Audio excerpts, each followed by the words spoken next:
Hello, welcome to Dangerous Policy. My name is Crispin. I've just finished watching the vice presidential debate between Kamala Harris and Mike Pence, and I'm giving my reaction thoughts immediately. I haven't seen anything on Twitter, no Facebook, no cable news reviews, no nothing like that. This is just my personal reaction. And it's certainly clear to me that Mike Pence is probably the greatest asset that President Trump has. He is able to articulate and defend the Trump agenda without any sense that he is part of the bombasticism of the Trump show, right?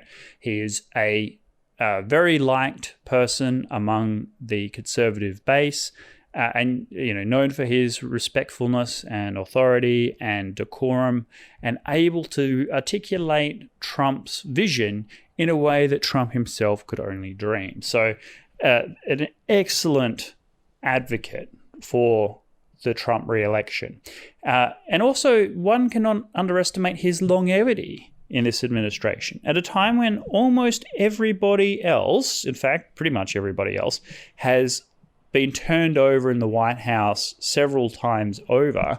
Mike Pence has remained a constant fixture, much beloved by the Trump family, for his sense of loyalty and dignity and ability to keep out of the headlines as a vice president of the United States. So he's a great figure. Now, with Kamala Harris, there is a real air of importance around this debate, and I'm quite sure that the viewership of this debate will be much higher than average because Joe Biden is 78 years of age. There is a strong sense out there that he is winding down. There are lingering questions about his mental capacities, despite his performance in the first debate not being completely overwhelmed. And Kamala Harris's naked and obvious ambition and self-promotion. I mean, she was a presidential candidate. She went after former Vice President Biden very strongly in the primaries until she was eviscerated herself by Tulsi Gabbard and forced to drop out of the race in a precipitous way. And so she wants to be president of the United States. And one of the things that she kind of needed to do, I think, in this debate was demonstrate a sense of fidelity and subservience to Joe Biden and a commitment to Joe Biden lasting like a full term, whereas she didn't do that successfully at all, in my opinion. She came across as distinctly unlikable, and if she wanted Joe Biden to pass away as quickly as possible so she could take the reins. Now, that's a bit cruel, and somebody would say that's unfair, but given that was the underlying kind of suspicions about her, she didn't do anything to allay those fears. Much of what she said was about her. When she was getting upset, it was usually because she was like, oh, yes, I know you, moderator, you want to move on to the next important issue, but let's talk about my record as prosecutor. There was this me mentality.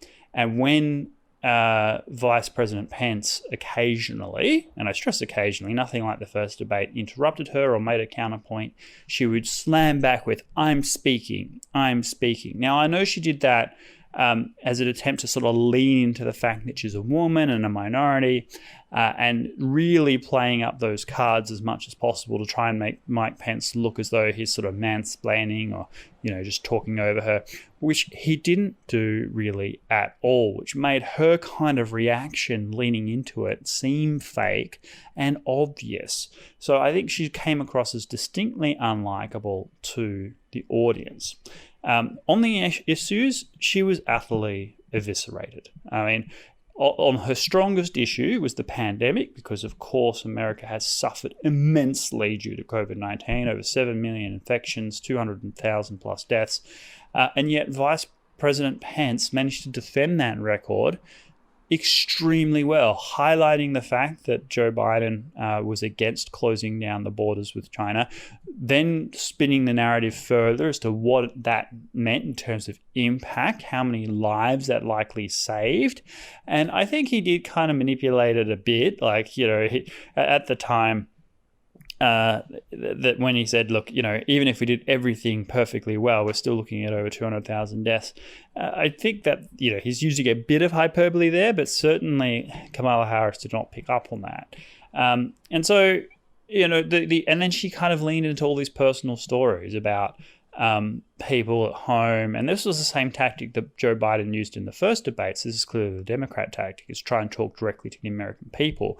But unlike her, Vice President Pence was also able to do that, and I think with a much greater sense of seriousness and sincerity conveyed in that message. So in a sense, he beat Kamala Harris at her own game. On the economy, there was no contest at all. It was Mike Pence 100, Kamala 0. She had to lean on very obscure things about job creation, like quotes from Moody's and other kind of pro-democratic institutions to sort of back her up. Whereas Vice President Pence nailed Kamala Harris on the Green New Deal, on fracking, on the fact that prior to the pandemic, America went through a massive job creation revival, bringing jobs back to the United States. The closing of factories, supported by the trade deals by Joe Biden. The fact that that under President Obama, there was, the jobs were never coming back, is something Obama had said. You have to wave a magic wand.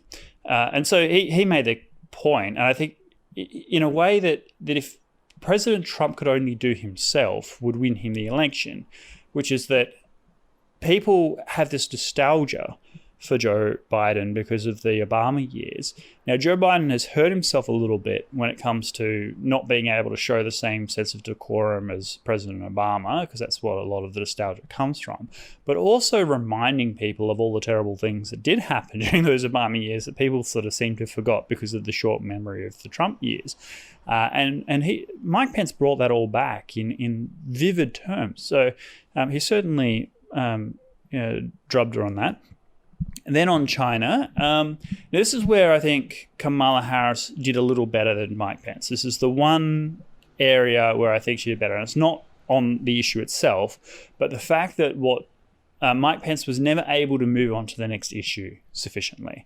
So he would always spend extra time counterpointing what had just been said. And then when you're going into the next issue, he'd spend half of the time or more than half the time on the next topic, going back and revisiting the topic of the previous point and not leaving himself enough time to articulate all the issues that mattered in the new topic. And this was the case for China as well. Like he spent the first half of his time talking about whatever it was previously, respect for the troops or something like that, and then had 25 seconds to talk about China being responsible for coronavirus. He didn't go into the depth of the issue, and Kamala Harris did in a way that not impressive, not deep, but she stayed on topic, and I think that was credit to her and a criticism of Mike Pence. The Supreme Court, another one where Kamala Harris was just absolutely crushed. Like, they still won't answer the question on whether or not they'll stack the Supreme Court of the United States. And Mike Pence kept making that point over and over again. And everybody kind of in the audience was like, yeah, why can't you answer a basic question about the raw functioning of ordinary governance? And then where it was the absolute death blow for Kamala Harris was on the issue of ISIS and Kayla Mueller. This is a point that she just completely conceded. True or not, from a debate point of view, and how that came across on the television is just amazing. So what happened? Kamala Harris was asked, and Mike Pence, about foreign policy. And Mike Pence was talking about how ISIS was defeated under Donald Trump and al-Baghdadi was killed. And Kayla Mueller had tragically been murdered by ISIS. She was a young aid worker from America in the Middle East. She was captured by ISIS, enslaved, tortured, became the personal property of al-Baghdadi. And there was an opportunity, allegedly, to save her. A plan was presented to Joe Biden. It was refused. And there was a month of prevarication before it was finally approved, and she'd been moved 2 days earlier. There was that golden opportunity to save her life. And then the parents of Kayla was quoted by Mike Pence and said that, if Donald Trump had been president, then their daughter still would have been alive. That's a devastating blow. you could come back on that with various things. And Kamala Harris did not do that. She just said, I'm really sorry for your loss. And she essentially conceded the point entirely that President Obama regretted it, Joe Biden regretted it, and she regretted it, i.e. they'd made a terrible blunder. And that's an extraordinary thing to say when you're in front of millions of Americans trying to cast their vote as to who should be the president of the United States. Basically say, yeah, we're the worst choice. And then also Mike Pence's point that Joe Biden opposed the raid on Osama bin Laden is something that is got to come back to bite Joe Biden because I think President Trump will pick up that point himself in subsequent debates. The issue of Roe v. Wade, the whether or not abortion should be legal federally as a decision of the Supreme Court or whether it should be up to states, that was sort of avoided at first by Mike Pence, and then he came back. He's like, "Why am I avoiding this question?" And he sort of said, "Look, I'm a pro-life president, so pro-life person. I support a pro-life president." And they no shame about it. But he also made the point, I think this is a very powerful point, is he wouldn't presume to know how Amy Coney Barrett, the Supreme Court nominee, would determine a rule on Roe v. Wade. And I think it's a perfectly valid point. It was also one of Trump's strong points in the first debate. When Joe Biden said Roe v. Wade's on the ballot, Trump's like, no, it's not. How do you know it's on the ballot? You don't know the Amy Coney Barrett's views on Roe v. Wade. Why is it on the ballot?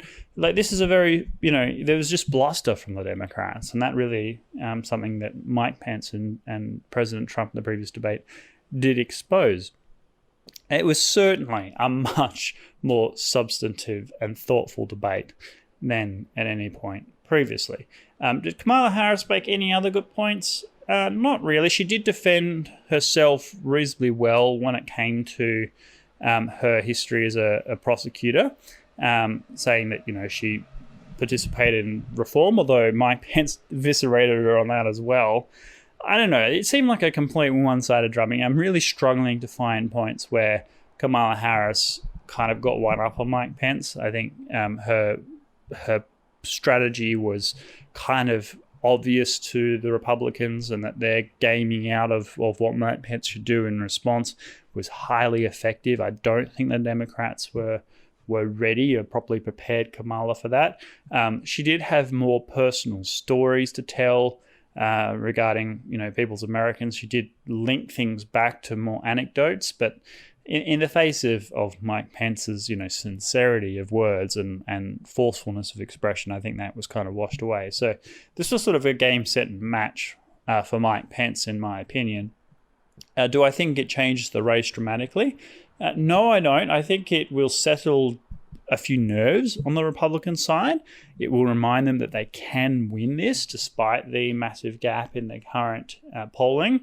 And it's a little bit like 2016. Trump's worst debate was easily the first debate in 2016, and which he lost soundly to Hillary Clinton, despite what he says. And then when Mike Pence absolutely crushed Tim Kaine and did so, fairly solidly, defending with integrity the Trump agenda. Like, one of the things that people fear about sort of establishment Republicans is that they try and distance themselves from Trump, whereas Mike Pence did this without doing that at all. He defended Trump's agenda, he defended Trump himself, and he did so with respect and decorum. And he did that again today, which changed, I think, Trump's thinking about the way the debates worked in 2016. And my hope is that it will do the same today. They'll see how much more effective this was, and hopefully that will reorient President Trump to adopt much of the same strategies for subsequent presidential debates. I know Joe Biden said that there shouldn't be a debate if President Trump still has COVID.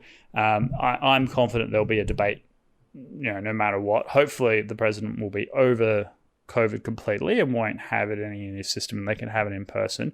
Otherwise, they'll have to have it, on Zoom or something, which will be less desirable, of course, but nevertheless, we'll still go ahead. And but my worry is that after the first debate, not as many people will watch it. I think a lot of people were turned off by the personal insults and mudslinging of the first debate. and may not actually even watch the second or third debate. My hope is that they do. They need to talk about foreign policy in the second and third debate. They didn't do that at all in the first debate. And one of the things that surprised me, it was a missed opportunity for Mike Pence, was to talk about the peace deals that had been made. I mean, he mentioned the moving of the embassy to Jerusalem, but didn't talk about the normalization with the UAE, the normalization of Bahrain, the treaty, the peace deals at Kosovo, all of these historic achievements by the president. It was a grave missed opportunity to rattle off those things to remind people just how successful America has been abroad. So, yeah, I mean, but nevertheless, I think Mike Pence did extremely well. I think the Trump campaign will be extremely happy with the way that went. There'll be a lot of spinning for Kamala Harris in the media. So I have no doubt that she, hit all the touch points that are going to be quoted and blown up by people who didn't watch the debate. So certainly it'll be seen as like a historic messiah. But in fact, she is deeply concerning as a figure. And I personally have worry that Kamala Harris will become president of the United States because she seems quite corrupt to me. Anyway, that's my view. Please do leave a comment down below if you've watched the debate. Let me know what you thought. I hope that people aren't too turned off by the first presidential debate to watch this one. I thought it was a really, really good debate. And otherwise, I will see you in the next podcast. Thank you.